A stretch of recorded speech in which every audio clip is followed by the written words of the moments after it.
Bienvenidos nuevamente a Proyecto EDH. Mi nombre es Francisco y hoy día estamos con la última entrega del proyecto número 1 que realizamos en el canal, que es el proyecto Good Stuff, donde pusimos a prueba la construcción de 5 barajas, una de cada color, y la rellenamos con las cartas más poderosas y efectos más potentes que cada color tenía para ofrecer.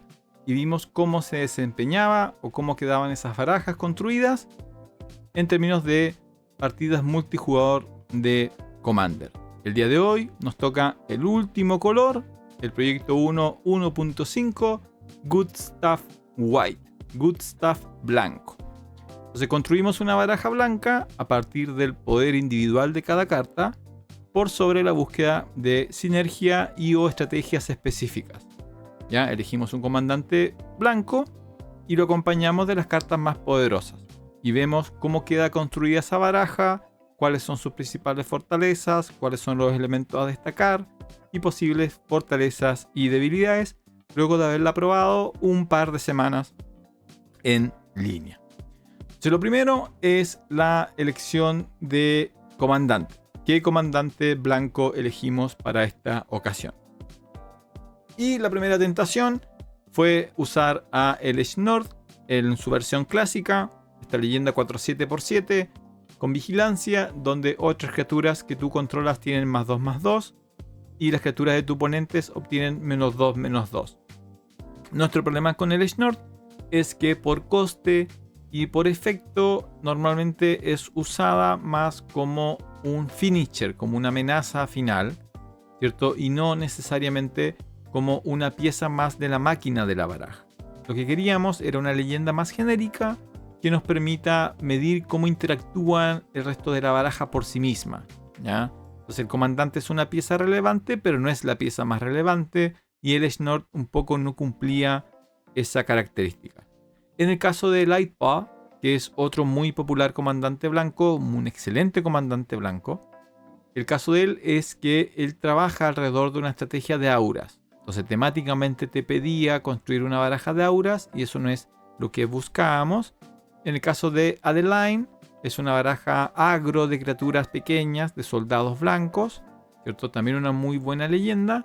Y Mirel es una leyenda más reactiva en ciertos sentidos, pero que también se alimenta de la presencia o no de soldados. Estas cuatro son 4 muy buenas leyendas blancas, 4 muy buenos comandantes en sí mismos, y algunos de ellos los incluimos dentro de las 99, pero no era lo que buscábamos. Buscábamos un comandante que representara un poco temáticamente el color blanco, y para nosotros, nuestro gusto, si bien podemos estar equivocados, ahí nos escriben algunos comentarios, nuestro comandante representante perfecto de la política y lógica blanca para nosotros fue Mangara.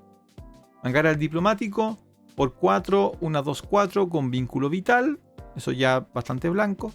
Siempre que un oponente ataque con criaturas, si 2 o más de esas criaturas nos están atacando a nosotros o a un Planewalker que nosotros controlamos, robamos una carta.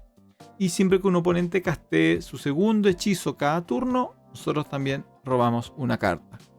Entonces es una leyenda singular, pero evidentemente blanca. Evidentemente es una leyenda que solamente puede existir con acceso al color blanco. Es poderoso, pero no es determinante. Entonces nos permitía probar el resto de la baraja y por lo tanto lo elegimos para ver cómo funcionaba como comandante de una baraja Good Stuff White. Entonces ahora veamos cómo quedó construida la baraja y cuáles son las principales fortalezas que pudimos identificar a la hora de construir y jugar esta baraja. Bueno, obviamente la principal fortaleza del color blanco es el removal del cual dispone. Y tradicionalmente, ¿cierto?, el más icónico removal blanco y uno de los más relevantes históricamente removals de Magic, de la historia de Magic, es Ira de Dios. Por 4, destruye todas las criaturas, no pueden ser regeneradas. ¿Cierto? Todo jugador magiquero que tenga un poco de experiencia ha jugado o ha estado al otro lado de recibir una ira de Dios. Así que obviamente la incluimos y representa una de las cosas que inmediatamente uno sabe, ¿no? Si estoy jugando contra una baraja blanca, debe haber un par de removals masivos. ¿En qué ha mejorado el removal al cual tenemos acceso como blanco? A que ahora tenemos opciones.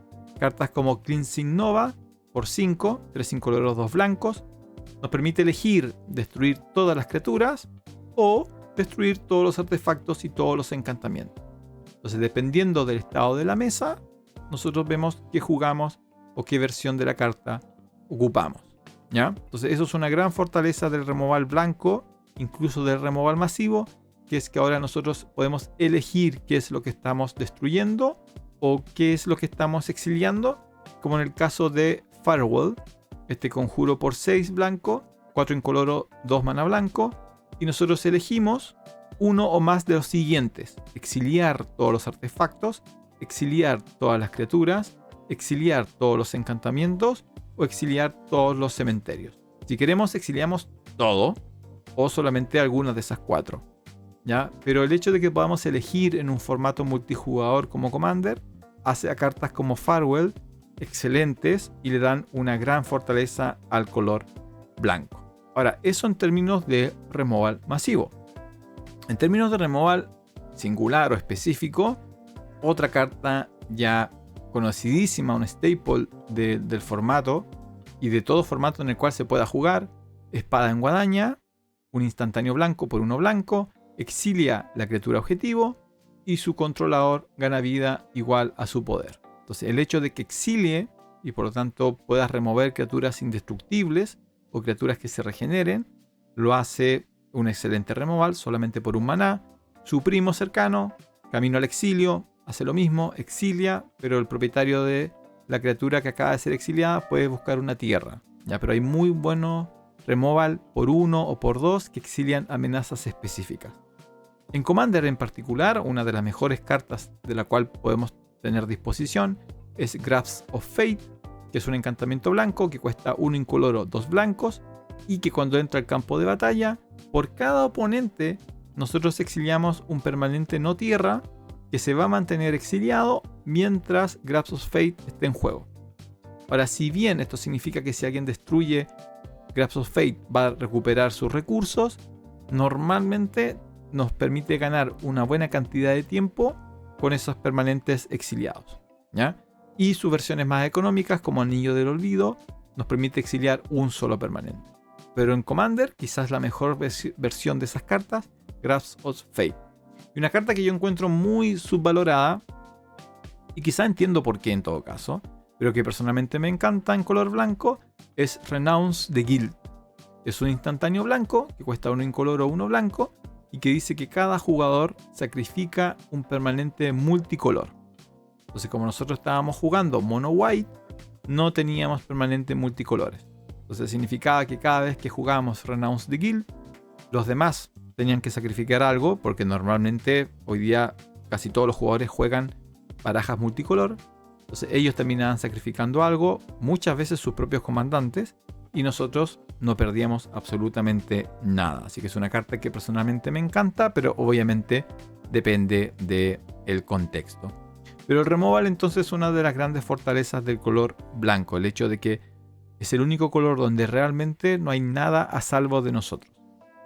La siguiente fortaleza tiene que ver con el control, con cómo nosotros podemos afectar el desempeño o el desarrollo de la mesa, mejor dicho, el ataque, la defensa, el combate, con cartas como icónica, Prisión Fantasmal, encantamiento por 3, 2 incoloros, 1 blanco. Las criaturas no nos pueden atacar a menos que el controlador de esas criaturas paguen 2 manás incoloros por cada criatura que él quiera que nos ataque, ¿ya? Entonces, si nos atacan con 3 criaturas, si nos quieren atacar con 3 criaturas, la persona tiene que pagar 6 maná incoloro, lo cual se va transformando gradualmente en un impuesto que es impagable. Entonces, durante la primera parte de las partidas, esto casi siempre hace que no nos ataquen para nada, porque los jugadores prefieren gastar su maná en desarrollar su mesa, y en los momentos más adelantados de la partida significa que un posible ataque letal de 5 o más criaturas se transforma en un ataque significativamente más pequeño porque el oponente no tiene maná para pagar. En líneas parecidas, otras cartas que tienen que ver con control blanco, Blind Obedience, un encantamiento por 2, que dice que los artefactos y criaturas que nuestros oponentes controlan entran al campo de batalla girados. Y además tiene extorsionar. La parte importante es los artefactos y criaturas. Los artefactos porque significa que si el oponente juega artefactos que le dan maná o que le darían maná, ahora van a entrar girados, o se va a tener que esperar un turno para usarlos. Y en el caso de las criaturas, significa que criaturas que ingresen al campo de batalla no van a poder bloquear, porque van a entrar giradas. Y si la criatura tenía prisa, no va a poder atacar tampoco, o no va a poder activar sus habilidades que lo obliguen a girarse porque ya entraron giradas. Entonces es un encantamiento que molesta mucho, que limita bastante, pero tampoco es tan poderoso como para que sea removido. Muchas veces el Blind Obedience que entra al campo de batalla termina la partida ahí, ¿ya? Porque no vale la pena usar un removal de encantamiento en algo que pareciera, ¿cierto?, que es más molesto que poderoso. Pero que tiene un efecto en mesa, tiene un efecto en mesa. ¿Qué otra cosa podemos controlar? Y aquí ya entramos como nos acercamos a nuestro amigo azul, a estas cartas que significan que nos vamos a ganar enemigos en la mesa con el magistrado, ¿no? Esta criatura humano wizard por 2, una 1-3, que dice que nuestros oponentes no pueden castear hechizos desde lugares que no sean su mano. ¿Ya? No pueden castear hechizos de la biblioteca, del cementerio o de la zona de comando.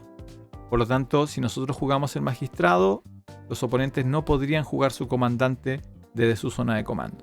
Obviamente eso significa que el enemigo público número 1 va a ser el magistrado y nosotros, pero bueno, estamos jugando blanco, ¿no?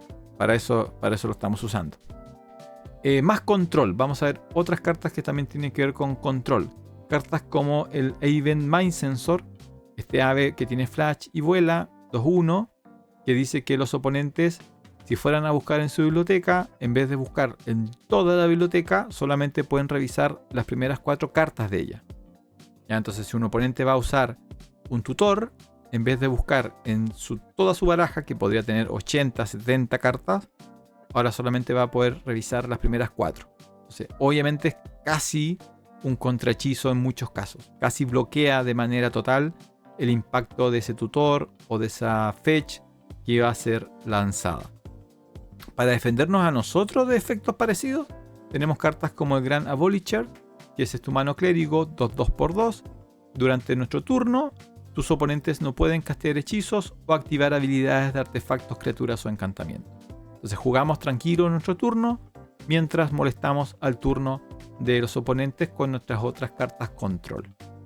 Y otra carta que nos va a ganar posiblemente algunos enemigos en la mesa, el Imbala, un ángel 3-4x4, vuela y dice que las habilidades activadas de las criaturas que nuestros oponentes controlan simplemente no pueden ser activadas, ¿ya? En un formato Commander donde la mayoría de las criaturas tiene alguna habilidad y muchas de esas habilidades son activadas, el Imbala es un bloqueo significativo a las estrategias de tus oponentes. Hay barajas que pueden desarmarse completo durante turnos, pueden perder el foco durante turnos completos, gracias a nuestra Limbala, que además es una 3-4 que vuela y que por lo tanto puede bloquear bastante bien y puede atacar bastante bien, ¿ya? Y todavía nos queda un poquito más de control que revisar.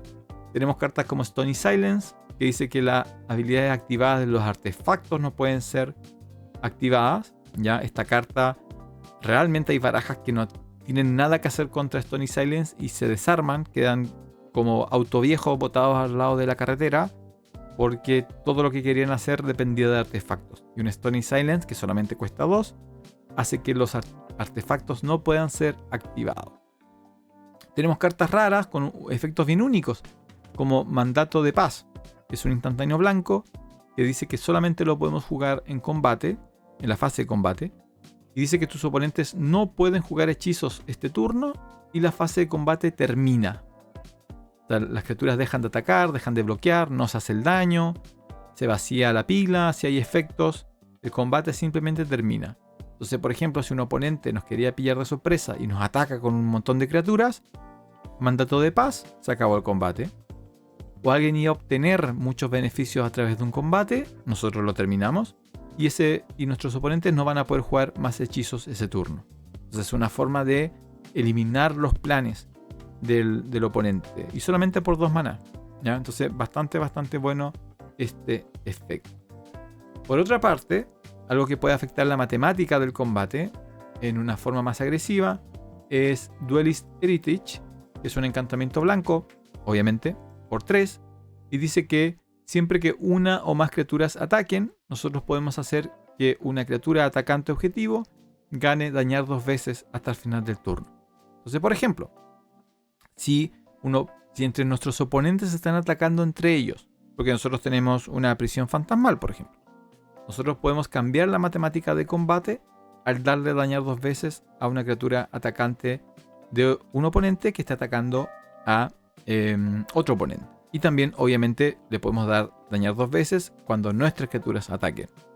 Entonces es un efecto muy interesante que se activa más veces de lo que uno cree, que puede ser más relevante que lo que uno cree. Es una de mis cartas favoritas a la hora de jugar barajas blancas que tienen criaturas, ¿ya? Porque el dañar 2 veces, normalmente el oponente cree que solamente se los vamos a dar a nuestras criaturas y se les olvida o se confunden o no comprenden que también podemos manipular otro tipo de matemática en el combate de ellos. ¿Qué otra fortaleza tiene el color blanco? Tiene varias cartas que parten bastante débiles o irrelevantes y rápidamente pueden ir ganando poder, ¿cierto? Tienen como un crecimiento gradual de las amenazas. El mejor ejemplo de esto, que hoy día casi todo el mundo reconoce como una gran amenaza en Commander, porque la mayoría ha pasado por alguna partida donde ha muerto por producto de esta carta, es Luminarch Ascension. Luminarch Ascension es un encantamiento blanco que cuesta solamente 2 y que dice que al comienzo de la fase final de cada oponente, si yo o nosotros no hemos perdido vida, tú le colocas un contador de aventura a la ascensión. Entonces es un encantamiento que cada turno del oponente donde nosotros no perdamos vida, gana un contador. Y cuando tenga 4 o más contadores sobre ella, nosotros podemos pagar 2 maná, uno incoloro, uno blanco, y colocamos en juego a un ángel 4/4 blanco que vuela. Entonces, si pasan muchos turnos sin que los oponentes nos hagan daño o nos hagan perder vida, nosotros vamos a ganar una forma de por 2 maná colocar un 4/4 que vuela. Y como nosotros tenemos formas para evitar que nos ataquen, para bloquear el combate o para generar criaturas que van a bloquear al oponente, Luminarch Ascension es una tremenda carta en Commander. Ya, muy rápidamente, si el oponente se descuida, en un blink tenemos una industria de ángeles 4/4 que vuelan. Y basta con que pongamos 3 o 4 de estos ángeles y ahora nosotros vamos a ser los que vamos a estar causando el daño. Así que excelente Luminarch Ascension. La mayoría de los jugadores experimentados de Commander conocen el poder y el alcance de esta carta. Otra carta que funciona no necesariamente igual, pero sí tiene como un crecimiento gradual de su poder, es Planewalkers como Elspeth, específicamente el Elspeth, el campeón del sol, que cuesta 6, entra con 4 contadores de lealtad y con +1 creas 3 fichas soldados blancas 1/1, que nos suenan como algo impresionante, excepto que son fichas que su primera función normalmente va a ser bloquear y defender a Elspeth, ¿ya? Entonces la primera vez colocas 3 y digamos que en combate mueren un par y solamente te queda una, pero alcanzaste a volver a tu turno, la vuelves a activar y ahora tienes 4. Y después puedes tener 7, 10, 13 y si el oponente se descuida, ahora tienes un ejército de soldados. ¿Y para qué puedes usar ese ejército de soldados? Resulta que la última habilidad del Elspeth, su ultimate, es un -7 que dice que ganas un emblema donde todas tus criaturas ganan +2/+2 y tienen volar. Entonces potencialmente estos pequeños soldaditos, ¿cierto? Unos 5 o 6 soldaditos que tengas para el momento de activar el ultimate, se transforman en 1/1 o pasan de ser 1/1 a ser 3/3 que vuelan. Y entre medio, Elspeth también puede, por -3, destruir todas las criaturas con poder 4 o más. En el último tiempo, algo que recibimos que creo que está un poquito subvalorado, la Halo Fountain, Es un artefacto que cuesta 3. Pagas 1 blanco, lo giras, enderezas una criatura girada que tú controlas y creas una ficha 1/1. Si pagas 2 y enderezas 2 criaturas que tú controlas, que estaban giradas, robas una carta. Y si pagas 5 y giras el halo y enderezas 15 criaturas giradas que tú te controlabas, ganas la partida. Entonces, obviamente casi nunca se logra el último efecto, pero es un artefacto que o te puede generar pequeñas fichas que te permiten defender o atacar, o te permite robar carta. Y robar carta es algo que en blanco está bastante limitado. Entonces, es una carta bastante interesante para el color blanco. Y de nuevo, que puede engañar un poco al oponente pensando que nada va a pasar, que solamente vas a colocar un 1/1. Pero el resto de la baraja, de color blanco, estas fortalezas de removal, control, normalmente te puede comprar el tiempo para que el Halo Fountain se transforme en una amenaza bastante real. Ahora, a la hora de ver las amenazas en blanco, no hay mucha variedad. En general, nos vamos a encontrar con que las amenazas en blanco vienen desde los más altos, vienen desde los ángeles, siendo el principal ángel quizás el ángel en jefe, Avacyn, esta criatura legendaria, 8/8/8, vuela, vigilancia, indestructible, y nuestros otros permanentes también se vuelven indestructibles. Entonces tenemos un 8/8 que puede bloquear todo el día y atacar todo el día y defiende todo el resto de nuestra mesa. Tenemos el ángel de la serenidad, que con el tiempo ha sido menos usado, un tiempo era bastante popular, una 5/6 que vuela por 7. Cuando entra al campo de batalla, tú puedes exiliar hasta 3 otras criaturas que estén en el campo de batalla o en el cementerio. Y cuando este ángel abandona el campo de batalla, normalmente porque muere, regresas las cartas exiliadas a las manos de sus propietarios. Entonces los puedes usar para eliminar amenazas del oponente o para recuperar cartas de tu cementerio. Y una carta histórica que me gusta mucho, y si bien no es la más eficiente, pero por el arte, por el coste, por el momento de la historia en la cual salió, es Raya Dawnbringer, que es un ángel 4/6/9 que vuela, y hasta ahí no se escucha muy emocionante, pero dice que al comienzo de tu mantenimiento tú puedes regresar la criatura objetivo de tu cementerio al campo de batalla. O sea, reanima todos tus mantenimientos a otra criatura, que perfectamente puede ser otro ángel, ¿ya?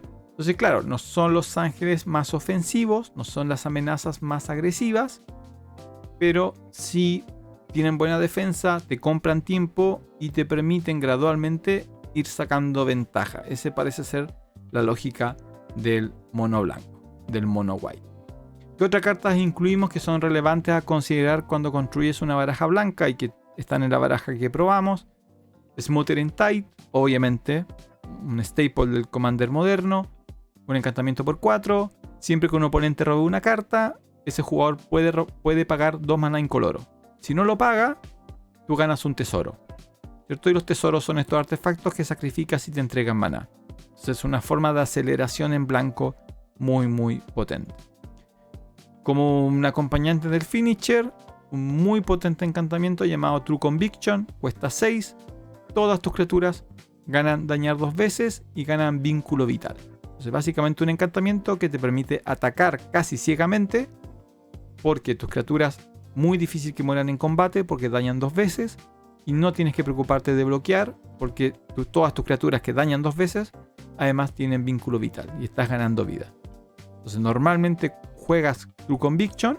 Cuando esperas a un buen momento para jugar True Conviction es porque vas a comenzar a tomar la ofensiva y llevarte la partida. Y leyendas como las versiones más modernas de Elesh Norn, en este caso Madre de las Máquinas, 4/7/5, perdón, que dice que si un permanente que fuera a entrar al campo de batalla causa que se dispare un trigger, si es un trigger tuyo, esa habilidad se dispara 2 veces, y si es un trigger del oponente, no se dispara. Se cambia totalmente el estado y la matemática de la mesa. Por último, otras cartas misceláneas que son tradicionales en Commander en blanco son Titan, este 6/6/6 con vigilancia, que cuando entra al campo de batalla o ataca puedes regresar un permanente de coste 3 o menos del cementerio a tu campo de batalla. Y hay muchas cartas en la baraja blanca que cuestan 3 o menos. Así que es fantástico. Normalmente cuando juegas blanco o juegas barajas de criaturas fuertes con criaturas en blanco, juegas un Sun Titan. Es de estas cartas que muchos jugadores Commander tienen muchas copias de ella por lo mismo. Económicamente un poco más alto, pero también otro staple del formato al día de hoy, Teferi's Protection, este instantáneo blanco por 3, que dice que hasta el final del turno tu vida no puede cambiar y tienes protección de todo y todos tus permanentes cambian de fase. Básicamente se genera esta burbuja de protección donde nada te puede hacer daño, nada puede destruir lo que tú tienes hasta tu próximo mantenimiento, ¿ya? Entonces te salvas, es casi como un contrahechizo.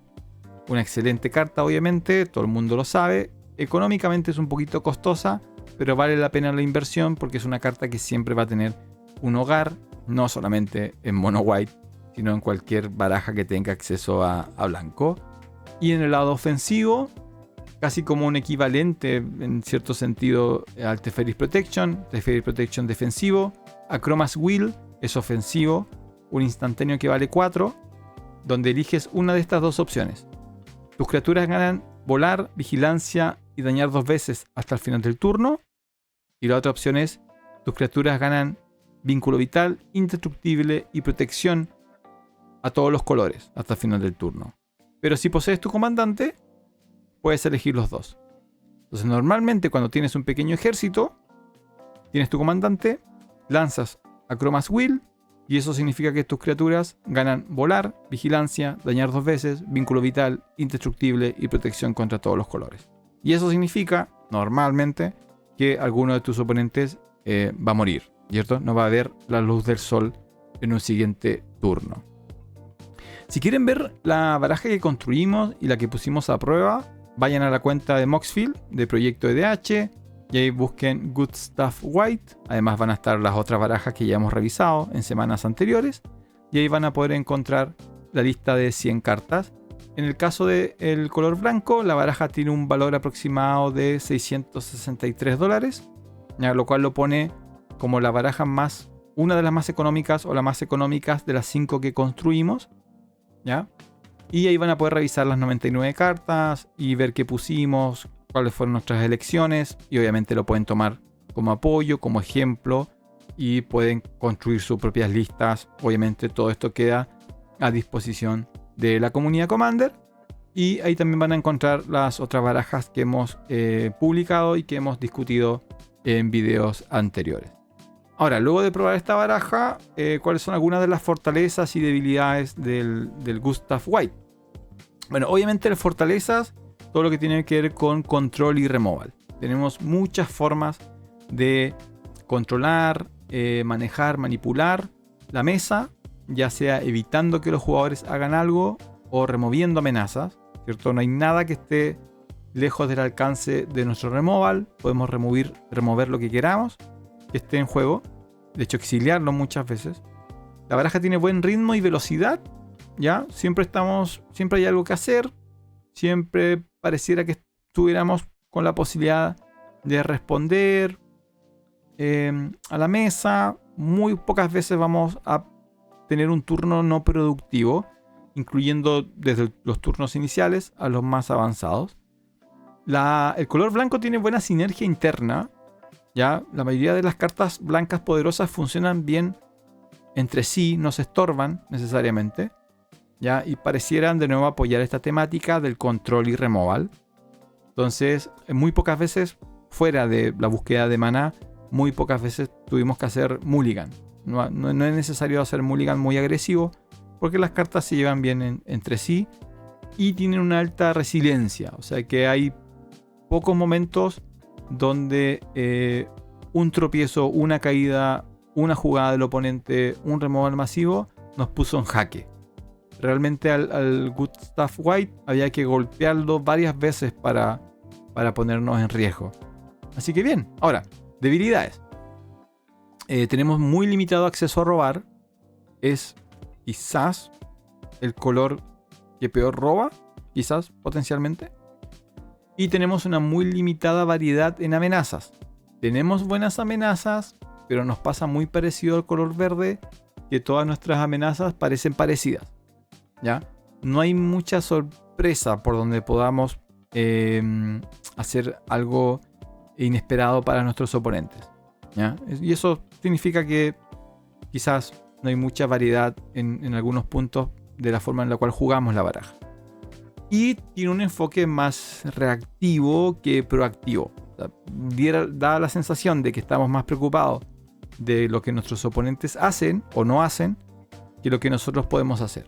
A diferencia de, por ejemplo, el color verde o el color rojo, que quizás son los dos colores más proactivos. Son los dos colores que se llevan el protagonismo al comienzo y los otros tienen que como que resistir. El blanco es el que más cae en esa lógica, ¿ya? El blanco es como la construcción diseñada por el lore temático del color, como si estuviéramos construyendo una fortaleza, ¿ya? Y luego es labor del oponente ver si puede o no desarmar nuestra fortaleza. Entonces, quizá no es para todos los jugadores. Ya va a depender mucho de lo que estés buscando, si es que quieres enfocarte mucho en blanco o no. Pero es un buen color.